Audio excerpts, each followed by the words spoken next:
Laurent, donc vous venez de vous incliner là contre l'équipe U23 1-0 contre une sélection nationale U23, mais le match était plutôt équilibré. On peut dire que l'équipe de France a plutôt dominé la première. Vous avez eu plus de maîtrise en deuxième, même si elles ont fini plus fort en fin de match. Elles avaient un peu plus de fraîcheur.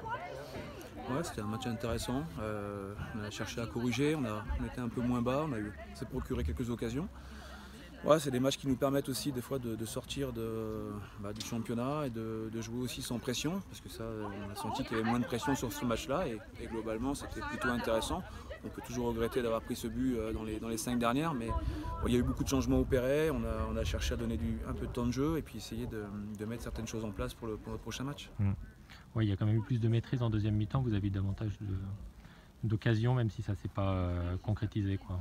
Ouais, après les deux équipes ont changé, entre l'équipe qui a débuté pour la sélection française et notre équipe, il y a eu des changements qui ont été opérés en deuxième période, donc les équilibres n'étaient pas les mêmes, mais ouais, je retiens plutôt l'ensemble du match sur...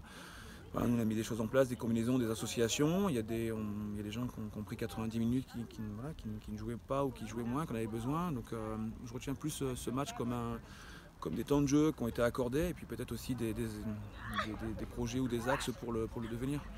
Oui, on a pu voir que tu avais mis Kelly Gadea derrière avec Tamirez Dessousa. Ouais. Voilà. Non, mais ça c'est une association qui est possible avec Siga un peu plus haut. Voilà, tout dépend de ce qui va se passer. On sait que contre Bordeaux, Kelly va être suspendue. La petite Marine Pereira, normalement, au regard de son contrat, elle ne peut jouer. Donc il faut réfléchir à d'autres solutions et modifier ma défense alors qu'on est déjà en difficulté.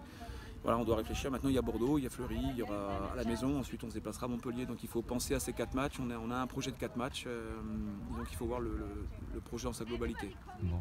Ça permet, oui, après la défaite contre Paris, d'avoir quand même un peu plus de maîtrise dans le jeu et effectivement de mieux préparer l'échéance de Bordeaux.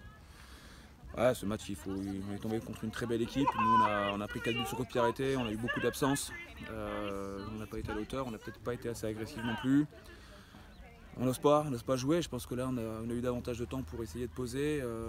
On s'est procuré quelques occasions. C'est de bonne augure. Maintenant, Bordeaux va arriver avec son projet, avec sa possession, avec certaines joueuses qui peuvent nous faire mal aussi. Donc on va regarder ça. On a filmé le match, on va l'analyser. Et puis, mais je pense que ça fait du bien aux filles d'être passées par cette étape-là, avec l'après-PSG.